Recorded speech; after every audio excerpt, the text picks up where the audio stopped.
Okay, I'm taking up a new approach to the criticism of my book, Theonomy and Christian Ethics, tonight.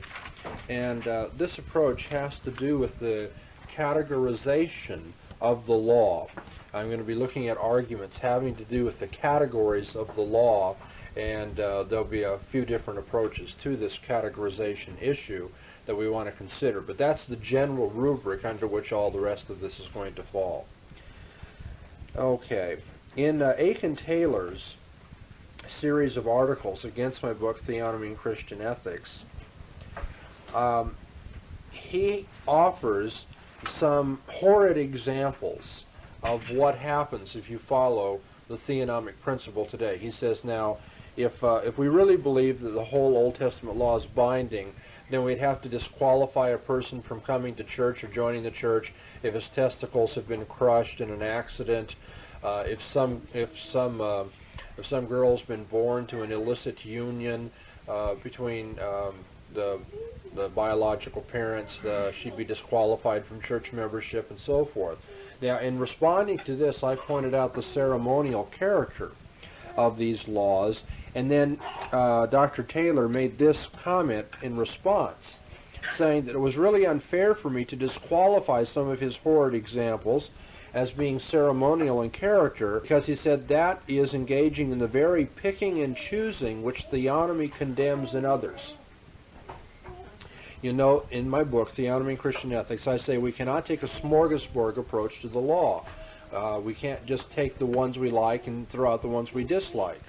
And so when Taylor sees me disqualifying some of his examples as being ceremonial, he says I'm doing the very thing that I condemn in others by picking and choosing. Convinced that this criticism is fair or accurate, because, as it turns out, when I condemn a smorgasbord approach to the law, I mean picking and choosing on the basis of just what suits your fancy.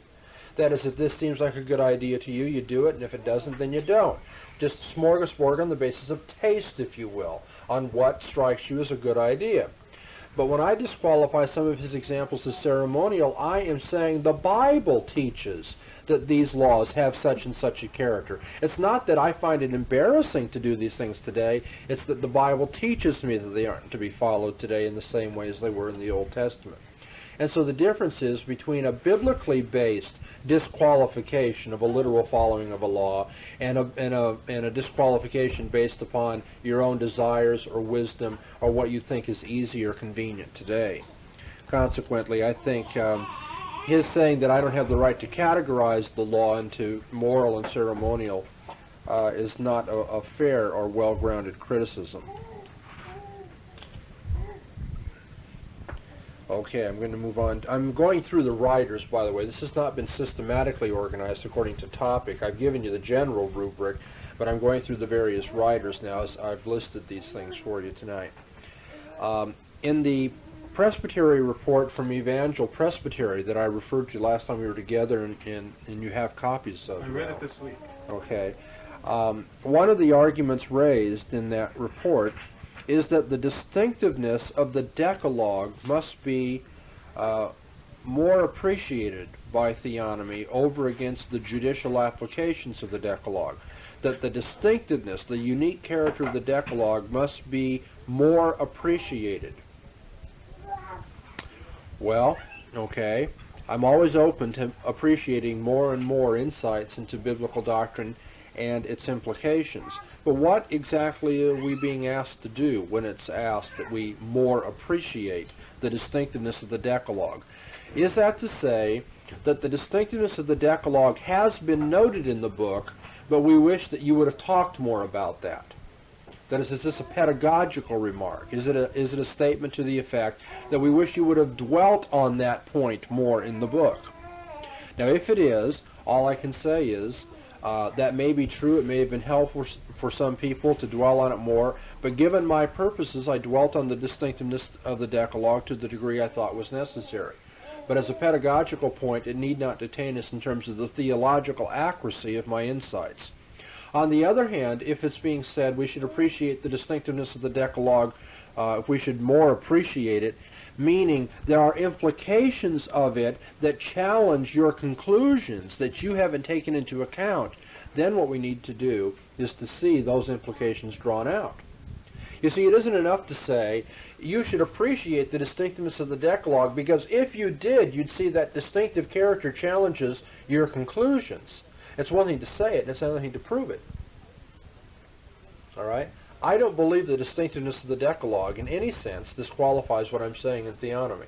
But if somebody thinks that it does, then it's incumbent upon them, the burden of proof is upon them, to show what implications I have overlooked. And now that is what's conspicuously missing in this report.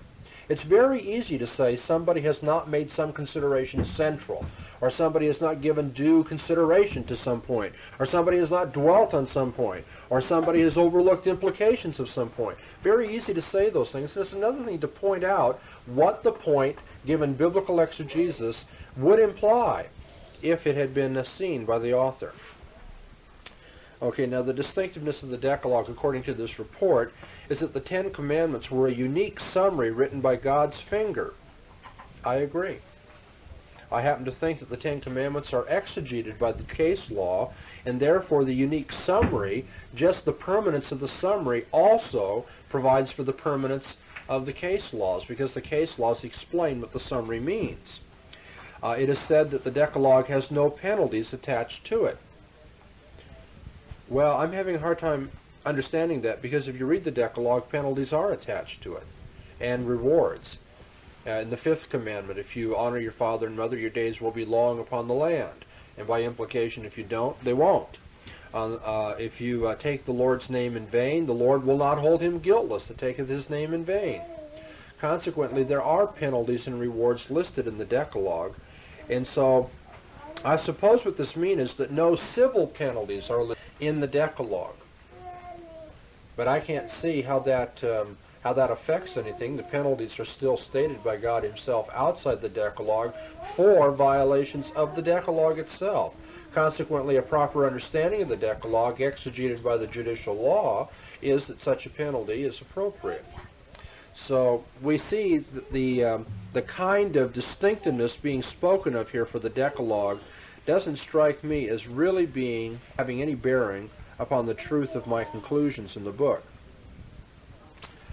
Okay, let me move on to another author. Walter Gentry writes to me in response to his material in the Banner of Truth and my response to it, that there is a clear difference between moral and civil law in the Bible. It ought to be obvious to you that there's a clear difference between these two kinds of laws. My response to that is that there is a clear difference. It's a difference of literary character, however. The moral law is a general summary in nature, and civil law is an application of the general summary. So there is a difference. But if he means there's a difference in moral perpetuity, then I want to challenge what he's saying, because the fact that the civil law is given in terms of detailed illustration and the moral law in terms of general precept doesn't mean that the civil law somehow doesn't last as long as the moral law. After all, you would think the definition of the moral law, the application of it, the exegesis of it, if you want to put it that way, ought to be as binding and perpetual as the law that it's explaining. If the explanation passes away when the law being explained doesn't, then you've got a very odd situation indeed, logically speaking. Okay, let's take another author, another approach. A graduate student at Grace Theological Seminary and a dedicated dispensationalist in his outlook, makes that clear in the paper he wrote, sent me a copy of a graduate paper he did on theonomy for a class up there, quite a lengthy piece. And in it, one of his approaches to criticizing me is to say that the Mosaic law is itself indivisible. You cannot draw distinctions within the law itself. You cannot categorize the Mosaic law into moral, ceremonial, and civil, or judicial, as many Reformed writers want to do. Consequently, if the New Testament teaches that we're free from the law in any sense, we must be free from the law totally. Do you understand the argument? The New Testament says we are not under law. The New Testament says we don't have to keep the ceremonial law, what's called that. And since the law is a unit, since it is indivisible, that means we are free from the entire Mosaic law. Well, this is my answer is a kind of a yes and no situation. Good news, bad news. The good news is you're right. The Mosaic Law is indivisible. You don't find the Mosaic Law given in chunks, you know. Here's the moral chunk, and now here's the judicial chunk and the ceremonial. It is all mixed together, sure enough. And so he's right. The bad news is that does not imply that you can't draw distinctions. You see, I think the man here is overlooking that there can be a distinction even though there's not a separation. So you don't have the judicial, moral, ceremonial separated into different categories in the Old Testament, but you can certainly draw distinctions. You will not find a doctrine of justification in the New Testament. If you mean by that, now we're reading along in Paul, and Paul says, and now for the doctrine of justification.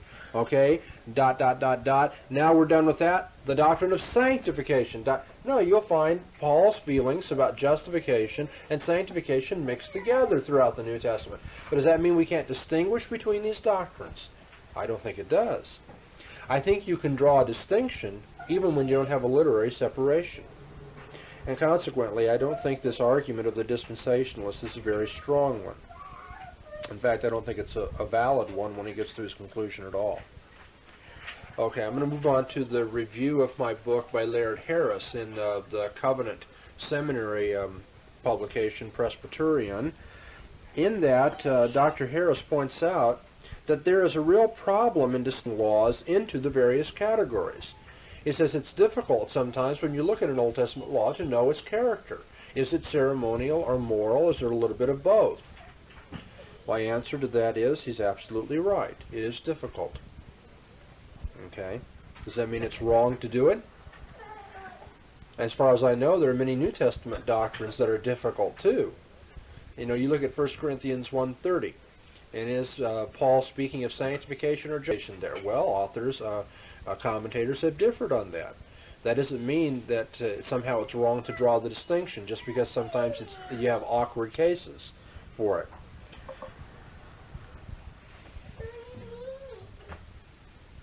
Okay, let me move on.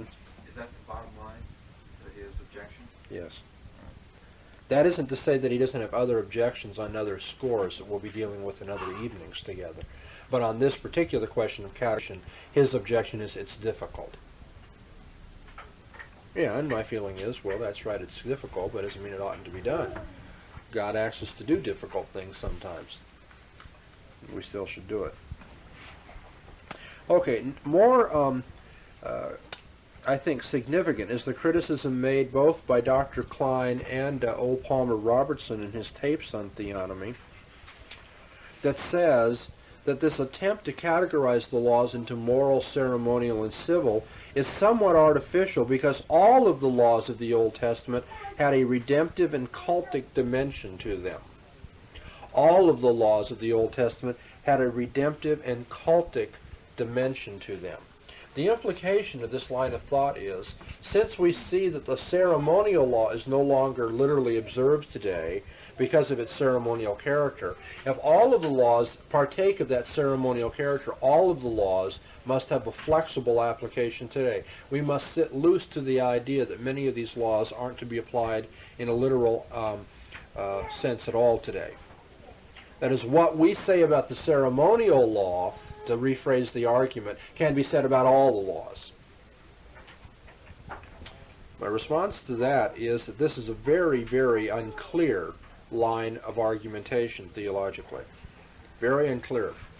In the first place, I'm not sure that all the laws of the Old Testament can justly be said to have a ceremonial character about them.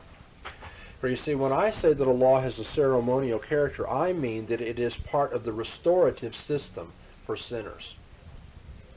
Okay? God gives a law that says you shall not steal. That has nothing to do with getting right with God. That tells you why it is we need to get right with God, because we have violated His justice. His justice says don't steal. We have stolen things. We have not been honest. Consequently, we are condemned as sinners in His sight. That law does not in any sense show us the way of salvation, does not show us what saved living means and that sort of thing. What it indicates is what the standard of God always has been for all men, saved or unsaved. But the restorative laws of the Old Testament, the ceremonial laws of the Old Testament, are much different. Here you have laws that are foreshadowings of the person and work of Jesus Christ, foreshadowings of the redemptive economy to be brought with the coming of the Savior. You have laws about sacrifice, laws about the temple, laws about separation from the world, things which God's people must observe because of the redemptive character of these laws. These are laws given because we have violated the other kind of law. Because we have violated the laws of God's justice, we need laws having to do with the way of redemption. And so I don't believe it can justly be said that all the laws of the Old Testament have to do with the way of salvation. They don't all have to do with the redemptive economy of Jesus Christ. Secondly, if this approach is taken, I think we have to point out that Dr. Klein and Dr. Robertson both prove far too much, don't they? If all the laws of the Old Testament have this ritualistic, cultic, or redemptive character to them, if all of the laws do, then what they say about getting rid of the penal sanctions must be said also about the Ten Commandments. Because all of the laws of the Old Testament have this character. But you see, clearly they're not going to accept that. Nobody would accept that thou shalt not commit adultery is somehow suspended today or inoperative today.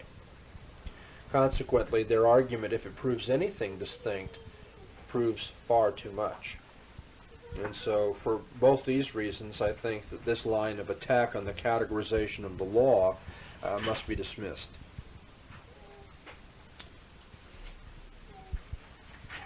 Okay, Lewis Nielsen, in his book on theonomy and Christian ethics, God's law and Christian behavior, a critique of Bahnsen and Rushdoony, as another one who says the Decalogue is more essential than the other laws and is given a unique handling. But we've already answered that criticism. We agree that the law is essential, the Decalogue is essential, and it is given a unique handling, but I don't see how that distinguishes it as somehow uniquely perpetual. I'm not familiar with that last publication. Tell us a little bit about it. Well, I didn't bring a copy of it. It's a booklet put out by the Mac Publishing Company in Cherry Hill, and the fellow who wrote this book on amillennialism, Lewis Nielsen, he's a lawyer, has written a book of theonomy and Christian ethics. I know for sure that I've told you about it. Well, I've forgotten it. Yeah, you've forgotten, I guess. Yes. It's a small thing, only about 60-some pages, but it's put out in booklet form, and we dealt with it last time we were together. Remember I talked about theological approaches, and that Nielsen's approach is, let's take away all the passages that support theonomy and ask whether we get the impression that theonomy is supported elsewhere in the Bible. And lo and behold, when you remove the evidence, you don't find much evidence for theonomy. It's a strange line of argument, really. But I've got a copy. Yes, and, I remember now. I've seen it. Just that I don't have a copy, but I do remember seeing it. Yes, and In Carl. fact, I read it sometime. Yeah, I think you probably have. Yeah, Pick it up in Philadelphia? it came out while we were in Philadelphia. Pastor Bo picked That's up right. a Went copy. over and Yes, got I've an seen it. early I've read copy. it. That's right. That's right. Okay. Where was I now?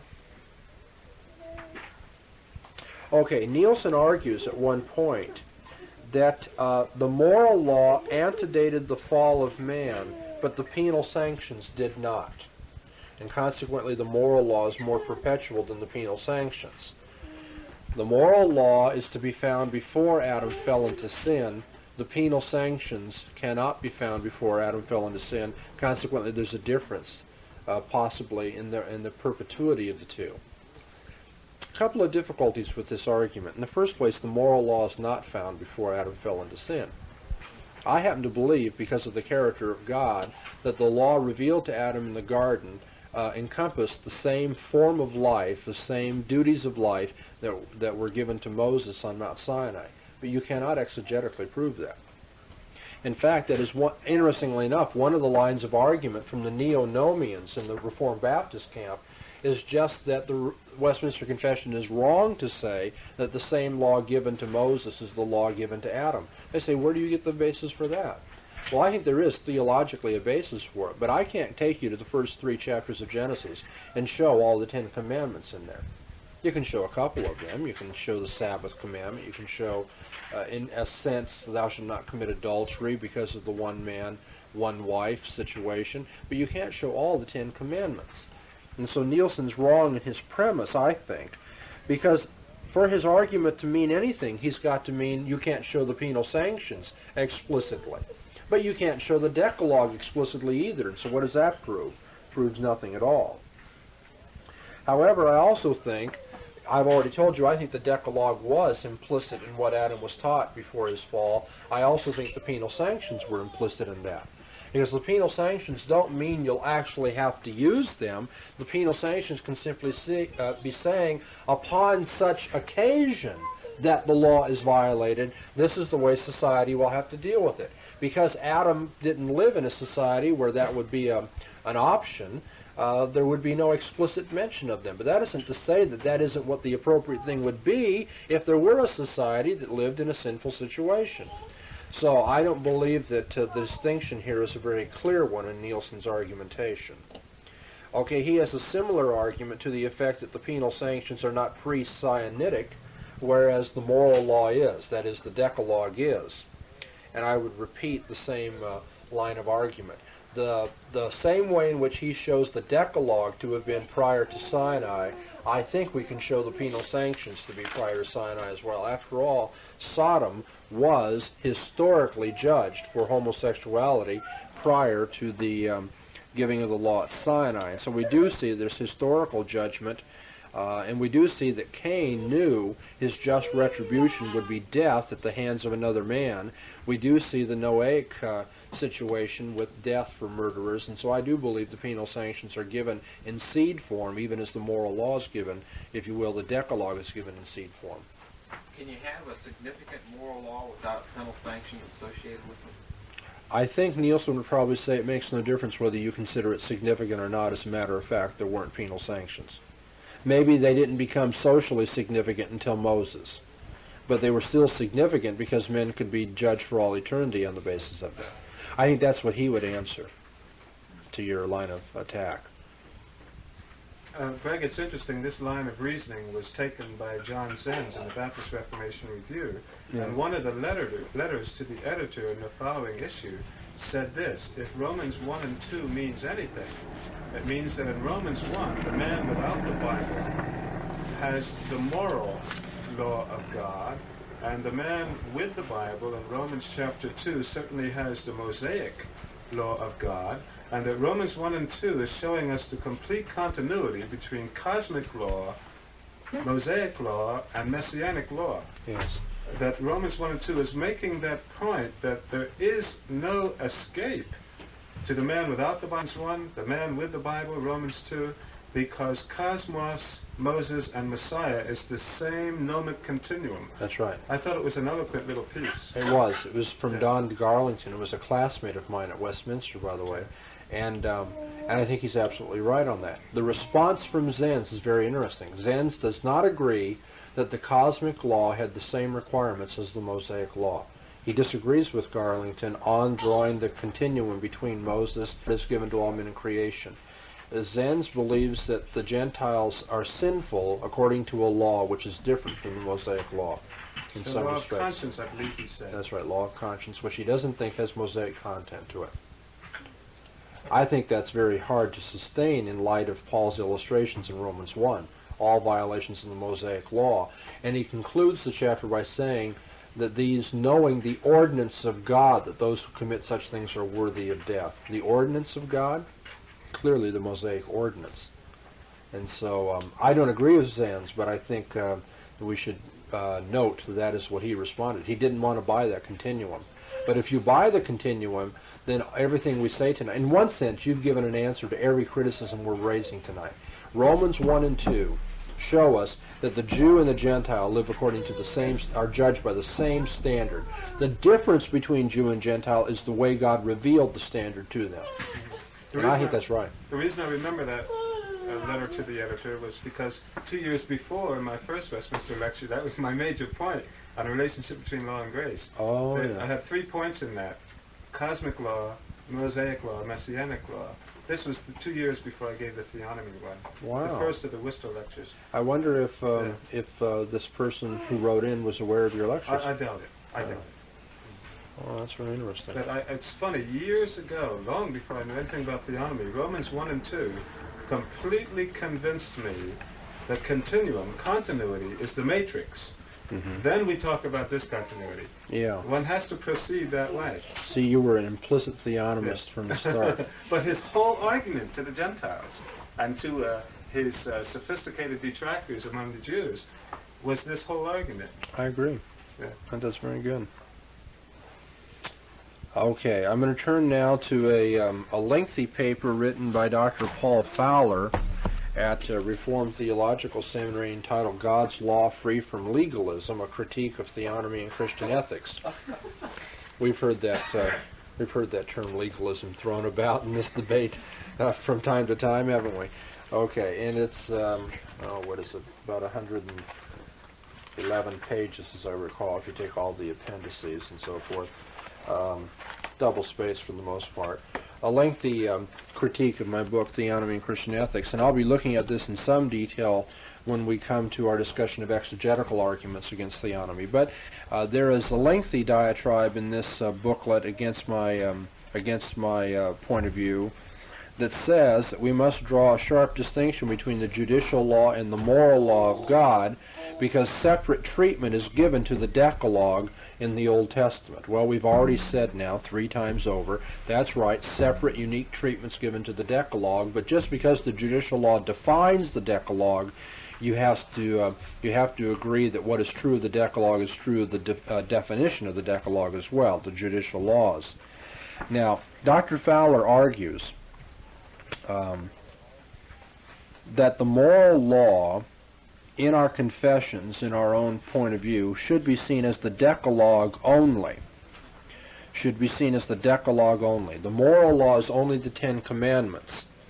And the judicial law, he says, was given primarily for Israel in its historical context. The judicial law is only for Israel. The Decalogue is moral and perpetual. He says we are to apply the principle of the 10 Commandments today, but not the specific judicial laws. So we apply the principle of the 10 Commandments today, but not the specific judicial laws.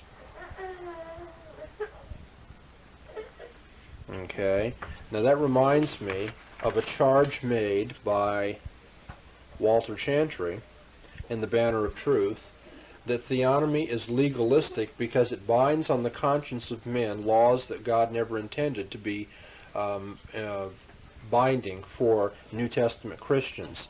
That charge is repeated by Donald Dunkerley and quoted, in fact, from Gentry. That charge is repeated by the dispensational student that wrote his graduate paper on this subject that I've told you about, and that charge is repeated and quoted again by Fowler in his booklet.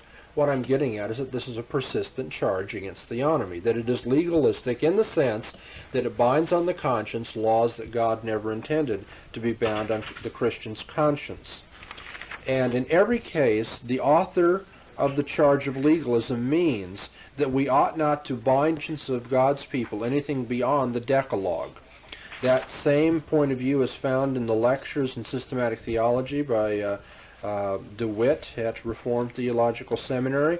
Is found in the polemical paper by Robert Strong against theonomy, as it was distributed in the South a year and a half ago, and it's found in the polemical paper by Donald Dunkerley as well. So over and over and over and over and over again we are hearing that the Decalogue can be said to be binding, but not the judicial law. And to say that the judicial law is binding today beyond the Decalogue is to be legalistic in the sense of telling God's people they are bound to something to which they are not in fact bound. Well, let's first talk about the charge of legalism. Legalism historically and most commonly has been taken to be the doctrine that man is saved by keeping the law. Legalism means men save themselves by the works of the law, by the merit that they accrue through obedience. Now, it turns out that Gentry, in answering a letter that I sent to the Banner of Truth, grants that I do not teach this doctrine. And the other people who have quoted him have been willing to say Dr. Bahnsen does not believe we are saved by the law. I'm glad, that they'd be honest enough to admit that. But they want to use the derisive term legalism anyway in what is a less customary sense for holding that men have to keep laws that God doesn't think they have to keep. Well, now, if I teach that we have to keep laws which God tells us we aren't to keep, I'll be glad to take the derisive term legalism as applying to me. But now, before we do that, however, before we engage in name-calling and putting people down with this kind of linguistic slur, wouldn't it be nice to have it proven that God doesn't want us to keep these laws? See, it's one thing to claim it, it's another thing to show it.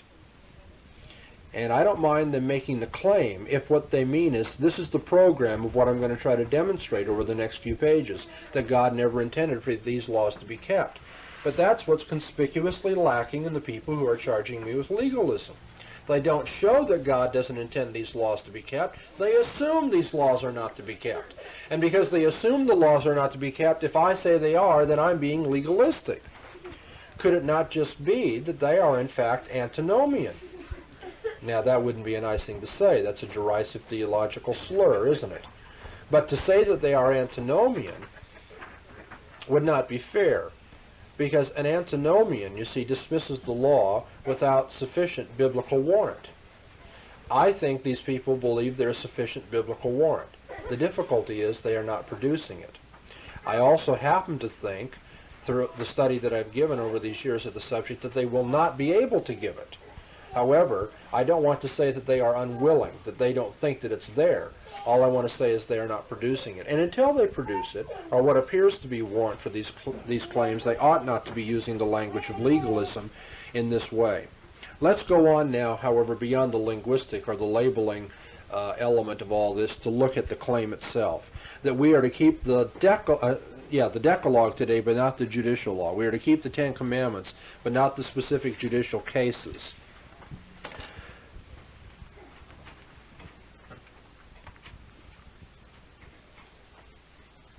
Well, there's any number of ways, I think, to reduce this to absurdity.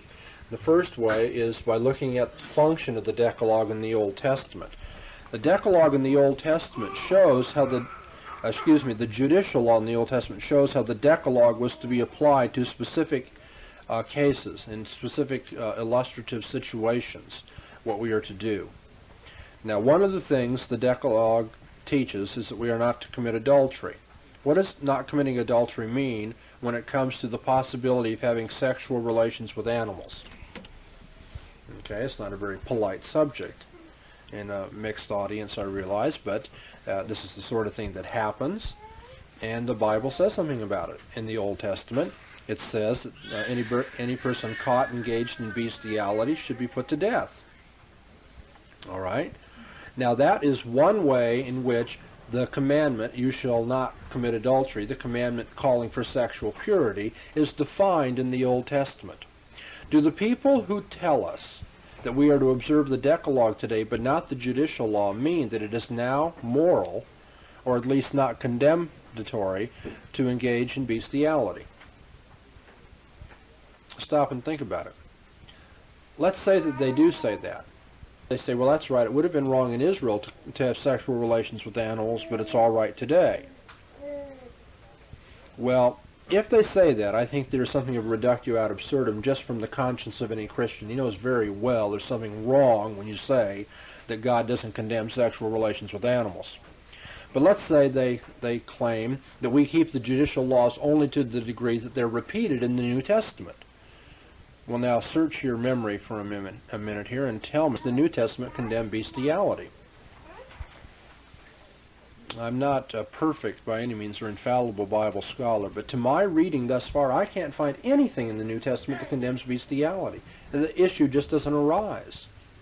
And by the way, that's the key. The issue doesn't arise, and that's why it's not mentioned. Not because it's not binding, but just because the issue doesn't come to within the scope of the occasion of New Testament moral instruction. But now even more, going further than the fact that this is just a reductio ad absurdum to think that we don't have to keep that judicial law, if it's true that a person has to keep the Decalogue today, but doesn't have to keep the defining explanation of the Decalogue in the judicial law today, is it true that he is keeping the same Decalogue today? Okay. Let's say that we have the same moral standard in Old Testament and New Testament in the form of the Decalogue, that the Decalogue is requiring the same thing today as it was requiring in the Old Testament. Let's say it's the same Decalogue. Proceed on that assumption.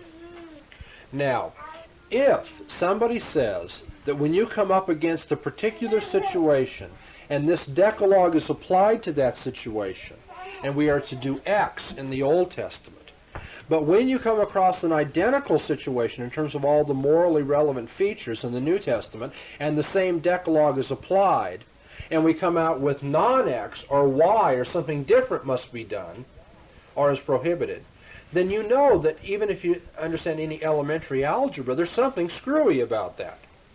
If you have the same standard, the same situation, but a different application, when it comes down to what we actually have to do in the concrete case, then there is something that really is different. Either the situation is different, but that, according to our illustration, is not being granted, or as a matter of fact, the Decalogue is different.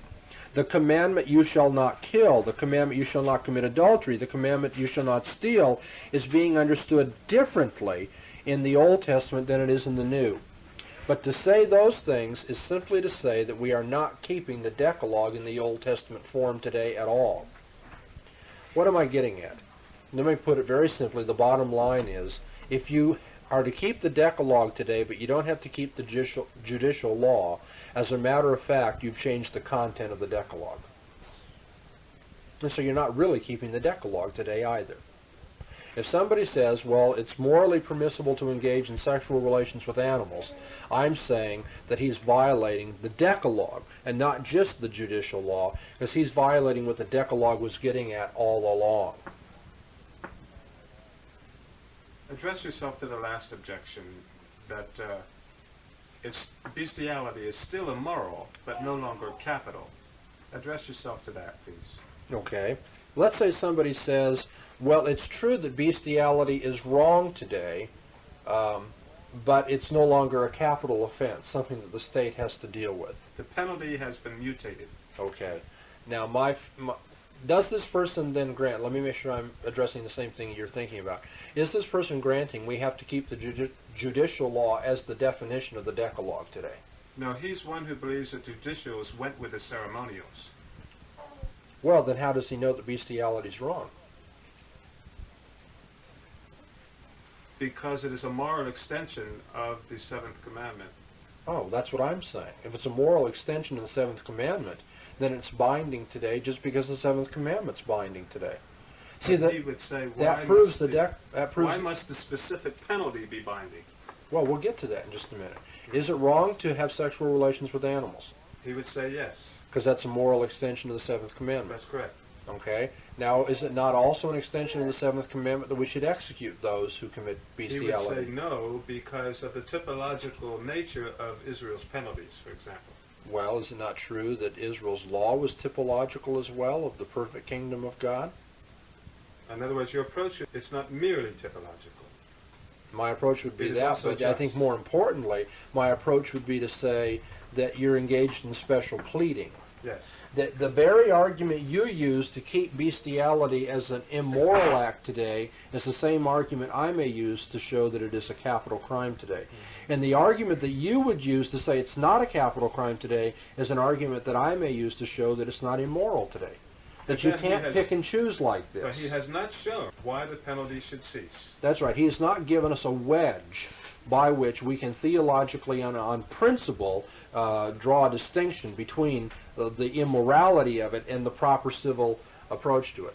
If it was right to execute those who engage in bestiality in the Old Testament, why is it wrong today to do so?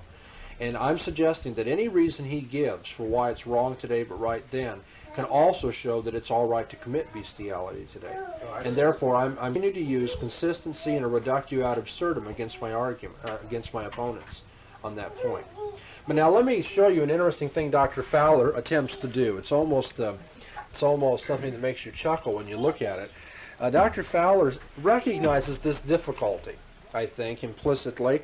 And so he says at one point, well, how does he put this? I want to get it just right.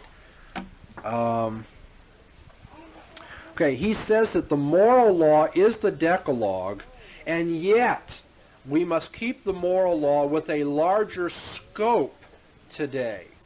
We must keep the Decalogue with a larger scope today than just, apparently, the explicit things mentioned in the Decalogue. Does this really help him out? And using my counter illustration, he could say, well, there is a larger scope to the Decalogue today, because here we see the application of sexual purity to the relationship between men and animals. All right. Now, what I want to know is, he's changed the terminology. He doesn't want to keep the judicial law, but he does want to expand the scope of the Decalogue. How is that different from keeping the judicial laws? Except that you've got a different label for it now. Now it's called keeping the enlarged scope of the Decalogue. But don't you see, my whole point is that the Decalogue, that the judicial law is the enlarged scope of the Decalogue. That the judicial law, to use Dr. Kikosola's phrase, is the moral extension of the Decalogue. Now, if Dr. Fowler means that by keeping the enlarged scope, we must then do these things which are required by the Decalogue by application and extension, then I maintain he's simply saying we must follow the Decalogue. Or, and this is where you see the real rub comes theologically with this scholar, does he mean that there's another definition for the Decalogue that extends its scope today? Does he mean that something outside of the Bible extends the application of the Decalogue for us today? Now you see, that would be not just a mistake of philosophical silliness, that is to say, holding your opponent's position but opposing it with a different label. You know, I don't keep the judicial law, I keep just the scope of the Decalogue in enlarged form. That, you see, would just be trivial, wouldn't it? Not even worth mentioning. Or is he really saying at heart that we have a new definition of the Decalogue today, that the scope is enlarged according to Christian conscience and the leading of the Spirit, or something like that? Well, now, you will not find those words, and I don't want to misrepresent him, but I suggest that if his criticism has any teeth at all, that is the way it has teeth, that's the way it has significance, because he means the scope of the Decalogue is understood in a way other than the judicial law. But now, if he means that, and I don't want to pin it on him, I want to be fair here, but if he means that, then I want to know why it is, if God has once defined the application of the Decalogue, why God would find it necessary to redefine it today. And if God finds it necessary to take this a step further, to redefine it today, why would he leave it in the hands of sinful people like us to redefine it? Do you get the impression, when you look at the Christian church as a whole today, do you get the impression when you consider what Christians themselves do in their own lives, that they are somehow objective, impartial, morally pure and infallible when it comes to applying the general precepts of the Decalogue to the instances of their lives where they have to apply it? No, you find all sorts of controversies and arguments and rationalizations and impurities, don't you? So is it true that God wants to redefine the Decalogue today? And is it true that if he wants to redefine it, that he would leave it in our own hands to do so? Well, I'm going to add one more thing, and then we'll close here tonight. Dr. Fowler says at one point that theonomy is legalistic because if we have to keep the judicial laws of the Old Testament, then it is going to be very hard for us to figure out the application of these laws to concrete situations. And we're going to have to depend upon extra scriptural reason, and that will make us just like the Jews putting a hedge around the law. Here's how the argument goes. Let's say that you believe you have to have a railing around the roof of your house today. Now, if it's true that we have to keep that judicial law today, Dr. Fowler says, then we're going to get involved in quibbles about how high the roof has to be before you put a railing around it. that we have to keep that judicial law today, Dr. Fowler says, then we're going to get involved in quibbles about how high the roof has to be before you put a railing around it, what kind of railing it has to be, how soon you have to put the railing up. You have to start asking all these detailed questions of application. And the minute you start asking those questions, those little picky, detailed questions, you're becoming just like the Old Testament Jews, the Pharisees, who were legalistic. The implication being that if we don't have to worry about the judicial law, we can define the application of the Decalogue ourselves and not get involved in those picky details. Well, anybody who's done a little elementary mathematics can see the fallacy of this argument. See, Dr. Fowler says, if we have to put a railing around the roof of our house, then we're going to ask 10 more questions. How high? Just where? How soon? What kind? All these sorts of things. I want to suggest to you that if we don't have the judicial law saying we have to put a railing around the roof of our house, we not only have to ask those 10 questions when all is said and done, we have to ask a lot more questions too, like, what does it mean, thou shalt not kill, when I'm building my house? Does that mean I have to put a railing there? Do I have to put a railing there and on my porch? Do I have to put a fence around my swimming pool? You see, instead of 10 questions about the application of the railing, now you have 20 questions about where does God expect me to protect human life, and in what ways does he expect me to do so? You see, Dr. Fowler doesn't escape asking these questions. By cutting off the judicial law, he just makes it more legalistic, quote unquote, by forcing us to ask even more questions. What does God mean, after all, when he says protect human life? Now, that's my answer to his criticism that if we keep the judicial law, we're going to get tied down to details. You're going to get tied down to details one way or another. It's just a question of whether you'll receive graciously and thankfully from God's hand the fact that he has defined the Decalogue for you. Or has God now left it to us to define the Decalogue? You're on your own. Figure out what it means not to kill. You figure out what sexual purity means today in the midst of this fallen world in which you now live. Well, I praise God he hasn't left it to us to figure out what it means not to kill or not to commit adultery. I'm glad he's given us the details. I think that's a sign of his love for us, that he loves us in every detail of our lives, that he shows us how to live. But now I want to come back to the original point, and that's that Dr. Fowler says we keep the Decalogue today, but in enlarged scope, but we don't keep the law. The illustration he gives of the legalism involved in keeping the judicial law, the alleged legalism, does seem to suggest to me that he doesn't want God to define the Decalogue according to the judicial law of the Old Testament, and that in some sense, in our Christian maturity, led by the Spirit today, in our Christian liberty, we define the application and scope of the Decalogue. Now, I don't want to pin that on him, but I think this line of criticism at least suggests that. And to the degree that it suggests, say, that this is in fact legalism. Ironically enough, true legalism going beyond the Word of God and engaging in will worship, letting man tell us what our moral obligations really shall be. That is what the Pharisees were prone to do. And I praise God that in that sense, Theonomy keeps us from genuine legalism. Ironically enough, it's the one protection against going too far, that we say sola scriptura after we've said tota scriptura. Okay, questions? Good. We have time for that? Sure, go ahead. I'd like to make a couple observations and ask a question. The first one I'd like to make before I forget it is on this point of the blessed specificity of judicial law in the Old Testament. A couple of years ago, I invited Yerachmiel Frieden, formerly the American Board of Missions to the Jews, then of Kehillat Mashiach in Cincinnati, to offer a course in the Mishnah and the Talmud and Jesus the Messiah at the Ashland Seminary. It was a superb course, and about halfway through the course, our students were reading Danby's translation of the Mishnah, and it's very, very wearisome, you know. Yeah. And about halfway through the course, someone expressed the sentiment that seemed to sum up the class, how wretched all of these deductions the Jews drew from the laws. Right. And Yerachmiel Frieden objected to that. Now, here's a born-again Christian who is not bound by Talmud, but he blessed the Jews at that point. And he said, my dear brother in the Lord, God did give the commandments, did he not?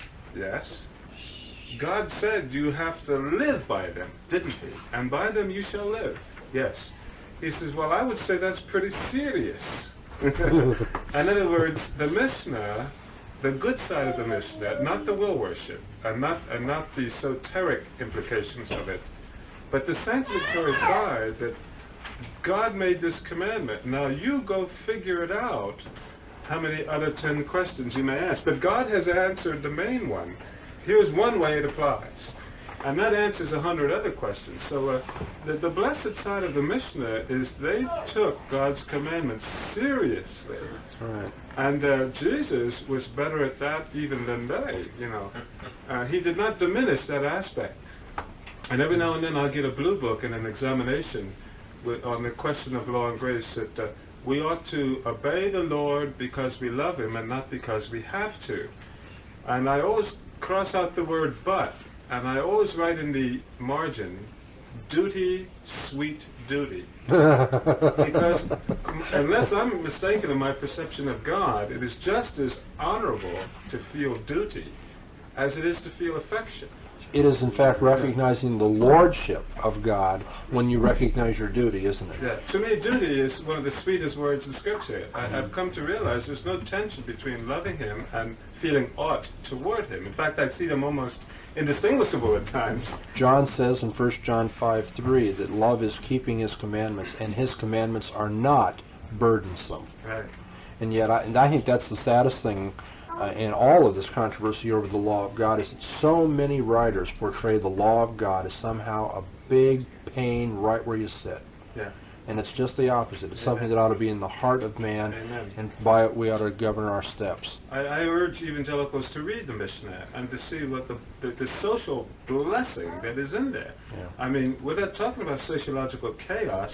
We're talking about order and design and real care for your neighbor. And this, I'd like to make a second observation, if I may continue Sure. to speak, and that is that we've been talking about a big hermeneutical problem, the distinction between moral, ceremonial, and civil.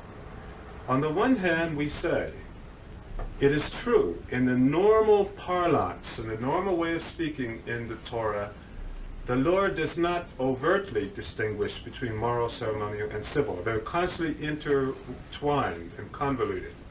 On the other hand, we say, moral law, the Ten Commandments is clearly the moral law, so it's not only possible to make the distinction, but God clearly does make it.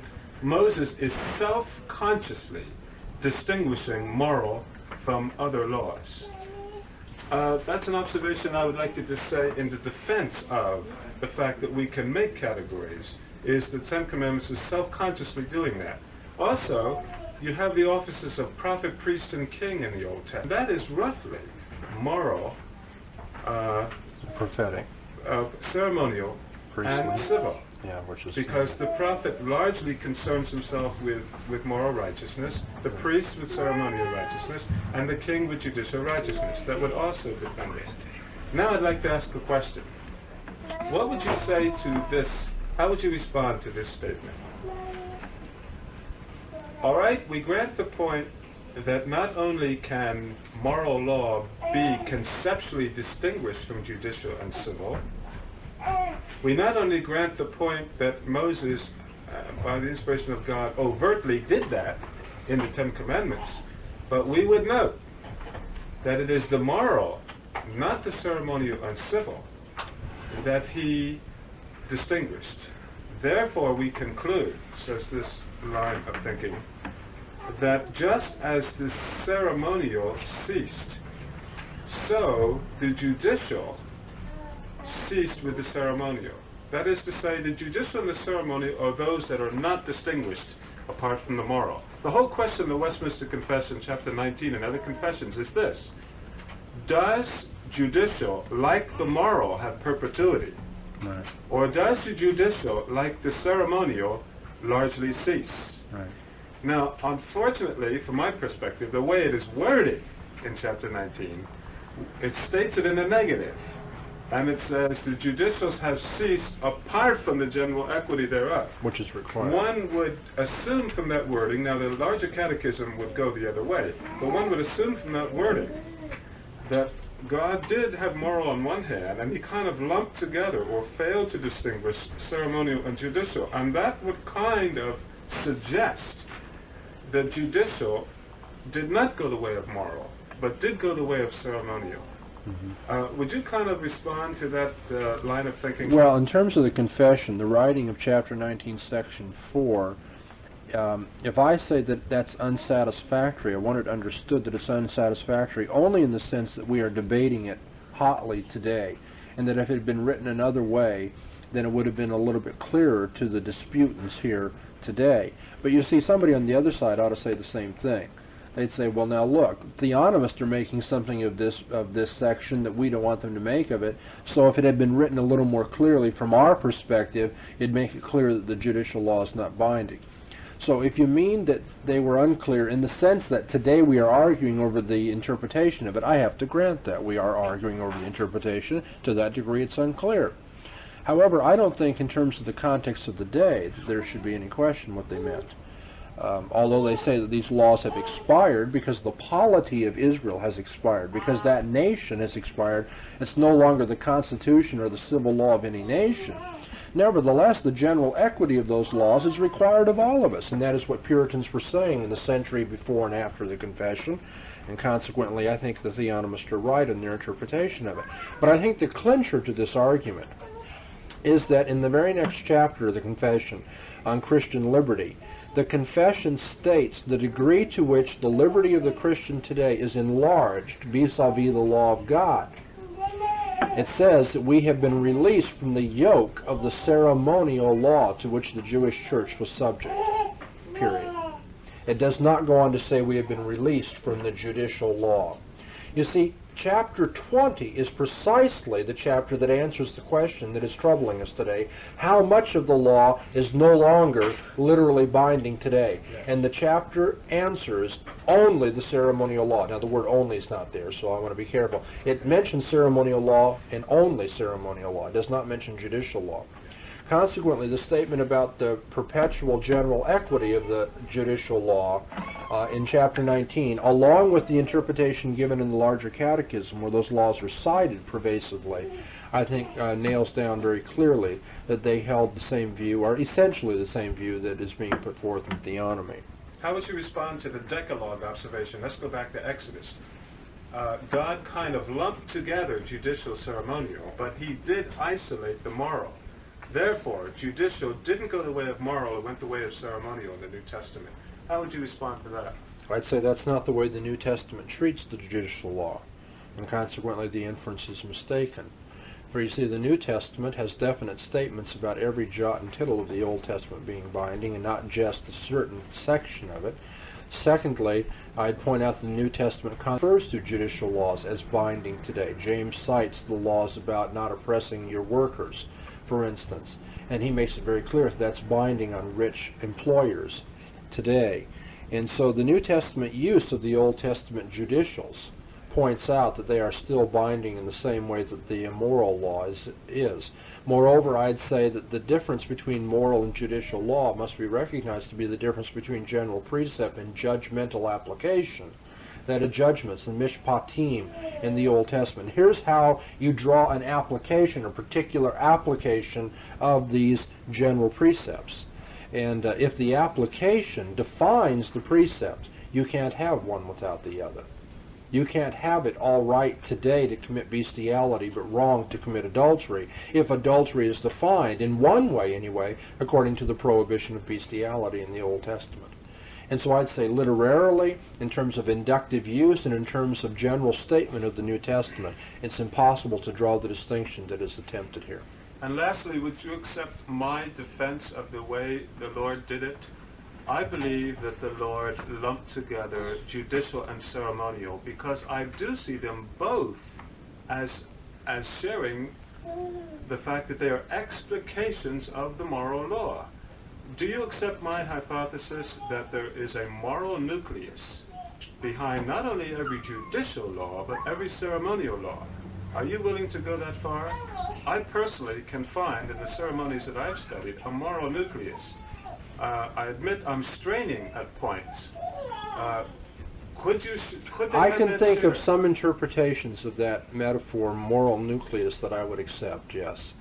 For instance, the ceremonial law is used, the language of the ceremonial law is used in the New Testament to teach moral duties. For instance, purge out the old leaven. Avoid the garment spotted by the flesh. Don't be unequally yoked together. These sorts of things show us the purity required of us. Let us offer the sacrifices of praise. We still offer sacrifices today. Offer your body a living sacrifice. Okay, so there may have been implicit in the ceremonial law of the Old Testament a general call for purity and dedication to the Lord, in addition to the redemptive focus and the restorative focus of those laws. And I'd be willing to accept that, Not yes. only that, I would say there is not one ceremonial law that is unhygienic. Not one of them breaks the commandment, thou shalt not kill.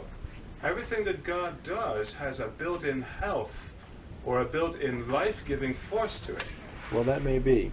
That to me is I don't think that is. moral. I don't think that's presented as the key feature in the Old Testament, but I think it's a concomitant it's not the blessing. rationale that is given, Right, right. but it is a The side it's an benefit. inference that I cannot resist. I just do not find anything unhygienic in the Bible. I would say even by most of our modern standards. That may be. Yeah. Yeah, that may be. So God has lumped the judicial and the ceremonial as expressions of the moral. They really share that commonality. Well, I think you have to distinguish between the expression of the moral law found in the judicial and the expression implicit in the ceremonial. And that the judicial is taking the moral and applying it to specific cases, whereas the ceremonial is going beyond the Decalogue and giving us laws how to be restored because we violated the Decalogue. But in that, they also show us the need for purity and utter dedication to God and that sort of thing. And so the extension of there's a different kind of extension of the moral law, I should Yes. say. But the commonality, it appears to me, is there. Yeah. And I agree that the Decalogue is a summary of the covenant and all that. Yeah, it gets distinct treatment in the Old Testament. But we must remember that the distinct treatment doesn't, in any sense, prejudice the perpetuity of the judicial law. And the New Testament proves that point. After all, part of the law was, you shall not diminish this law in the slightest. Okay?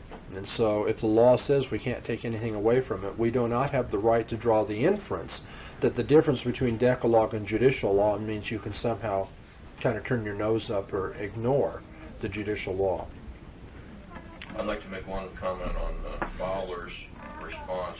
The last thing you mentioned out of Fowler, if I'm understanding him correctly, he's saying we wouldn't want to, for instance, I think his example was get involved with debating all the details of a ruling. Right. Because that would make us like these horrible, nasty Pharisees that were nitpicking and very detailed in their observation of the law.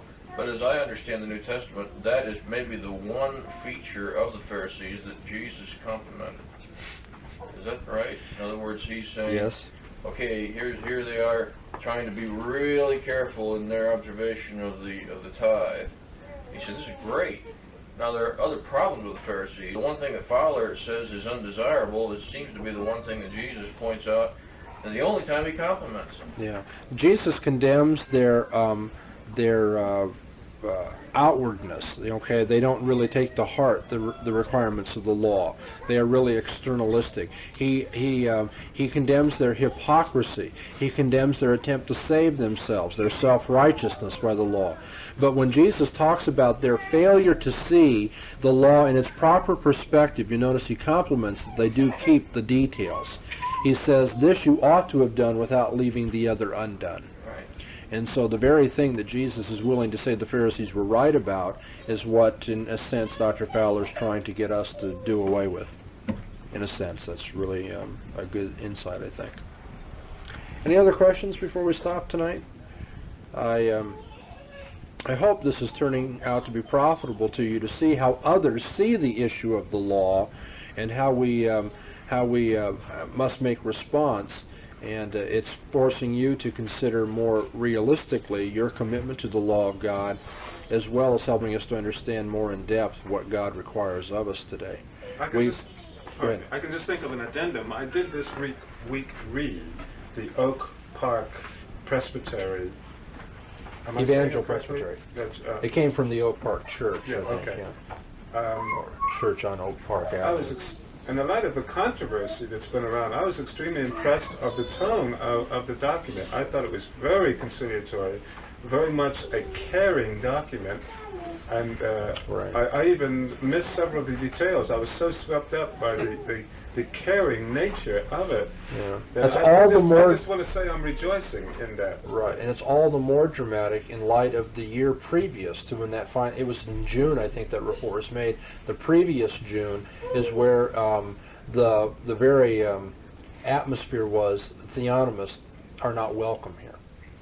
They sent a letter out to the various seminaries saying that these men would not be acceptable Yes. in that presbytery, and so it's all the more dramatic that the Lord should have given this this graciousness and open-mindedness after a year's study. Something I would like us to do, if we can, and certainly not tonight, but one of the questions that is raised there is, if I may use the word, this Bahnsenianism. Is this Bahnsenianism a contradiction of our confession in chapter 19? The judicial law has ceased apart from the general equities. That question has to be faced. There is ambiguity there. Would you like to, sometime in the next few weeks, give us a hunch, I'm sure that's all it would be, as to why the confession is worded in the negative there? Can you give us a historical, and I know you're not an expert in this area, but can you give us a historical rationale as to why, in the light of the larger catechism and the reverence in chapter 20 that you speak of, why they would put that in the negative? Do you have Well, I don't think it is in the about that? negative. I think what it says is it's expired, and yet the general equity is required. There's a negative and a positive. Yeah. They don't say about that, about the moral. They do say that about the ceremonial. It has expired. It has expired apart from. Actually, it says it's been abrogated, as I recall. That's been a question in my mind, is why they use expired in one case and abrogated in the other. Now, If which they one meant is abrogated? ceremonial. It says abrogated. Yeah, and I'm wondering, I have wondered, this is only speculation, I have no Okay. theory on it, Okay. but why is it that if they meant abrogated, as my opponents say in section 4, they use the word expired instead? I think that goes along with the idea that the Jewish nation has expired. It's passed away as a historical entity. And so its law code passes away, and we are bound by the laws of the various nations to which we belong. But nevertheless, the general equity of those laws should be found throughout the various law codes of Christian nations. So what you're implying is the historical obviousness of the demise of the Right. ethnocentricity Yes. that was now among the nations. Yeah, I think that expired expression maybe is made a lot more of by my opponents than ought to be. But I don't want to take that away from them. Obviously, that's the leg they want to stand on, and to try to deny it in that way would not be found acceptable to them. But I tend to really think in my own heart that they use the word expired because the Jewish nation expired with the state of that people. That's impressive. I, for one, was not aware that abrogated was used in the other. In fact, now I'm wondering why they would use abrogated, jot and tittle. You'd think they would have sought some other word that would not linguistically appear to challenge the way Christ phrased it. Yeah, although you do have the word abrogated used in Ephesians and maybe in Hebrews, but in Ephesians you have luo, the loosening of the law with respect to the ceremonies.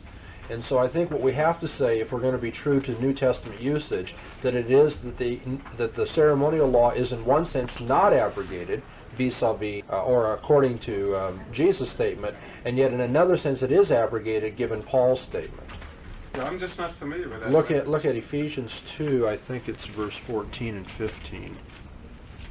There the word abrogated, I think, is found. Well, wait a minute, is it kataluo there or luo? Do you have your Greek with you tonight? I have it, yes. Okay, why don't you can answer that What is for it, us. 2:14? I believe it is 2:14. Here, I got my Bible. I'll look it up myself. What do you have in the confession? Am I right that the word abrogated is used for the ceremonial law, but expired is used All for... which ceremonial laws are now abrogated from Yeah. the New Testament. Yeah, and the others have expired The with the others- state of Israel. Yes. Isn't that right? Under the judicial law. Yeah. expired together. Now again, I certainly don't want to make a mountain out of a molehill here. I don't know how significant that is. But it is certainly interesting. It's arresting of the attention why they used the word abrogated in the one case, but not in the other. And I think the reason, obviously, has got to be that they thought the general equity was required. And to say abrogated would give the impression, perhaps, that you didn't have to pay attention to it. May I speak now? Ephesians 2:15 is katorgeo. It says, is. abolishing Okay. in Abolishing. his flesh the enmity, which is the law of commandments commanded in the ordinances. Katorgeo, abolishing. That, to me, is more along your lines of disengage. Yeah, and that's what I say in It doesn't Theonomy. have a legal connotation, it has Yeah. a relevance connotation. I'm sorry, I've been caught off guard here. I didn't come with this note. There is some place in the New Testament that uses abrogate, though. I'm almost It could sure. be. Katoluo. Do you have a Greek concordance available? We could find it quickly. I'm sorry for that. But if that's true, you see, what I would want to say is, in one sense, abrogate is Sure. possible. Is appropriate. And in another sense, abrogate is not. And you have to Yeah. take both these into account. But you don't have that set of the judicial or moral law. Yeah, that's good. A good analogy would be dikaio, justification by faith. The Pauline way it is used, and the Jacobean sense, James using it. That's right. Yeah, you must not That's right. level them. That's right. You've got to do justice to the full linguistic scope of the New Testament. Well, I think we've begun to meander a little bit, and some of you are going to want to get on and do other things. If you have any questions, I'll wait just a minute more, or else we'll stop. The confession did say abrogate. You have it there? Yes, that's right. There is that difference, expire and abrogate. And what chapter was that? The 19. one on ceremonial? 19. 19. 19:4 says expire, 19:5 says abrogate. Oh, I see. The very next clause. Okay. Oh, Ross, go ahead. Something behind all the different objections to theonomy. And they're using all these different objections in order to maintain the theme. It seems to me that the judicial laws are not in effect, and we don't really think they ought to be in effect, because our way of thinking, they just don't seem right. They just don't seem fair. We live in a culture where everyone, a democracy where we determine what the laws are, and we don't impose our morality on others. And Right. we feel that is right not to impose our morality on others. We even feel it's right not to say that other people are wrong. Now, we can say, yeah, they're wrong according to our standard. Well, we say we believe that. But we after don't all, wanna say- we believe in imposing our morality on thieves, don't we? We don't say that it's wrong to tell thieves that. That's true, but the general society believes that's wrong. Therefore, Okay. that's okay. And theonomists say that when the general society thinks that bestiality is wrong, we'll have laws against it. But isn't that more or less behind it? If all of these judicial laws were in effect in society today, they wouldn't have this feeling. Oh, that's true. To unloose. They'd be unenforceable today because the general society is not willing to abide by them. I grant that. We have to be realistic in terms of our historical circumstance. They have a fear of a pure culture. That's right, they do. And what we're saying is that Puritan culture will be the natural outworking of revival. That as the Great Commission is kept and Christians are more and more people are becoming Christians and growing in their faith, that the natural outworking will be a society that keeps the theonomic principles. Yeah. We're not talking about imposing them somehow on a society that is unwilling to have them. The society, by its very nature, is going to have to be willing to have them, or else it won't. Even Israel didn't keep the judicial law, even though it was the law of the land.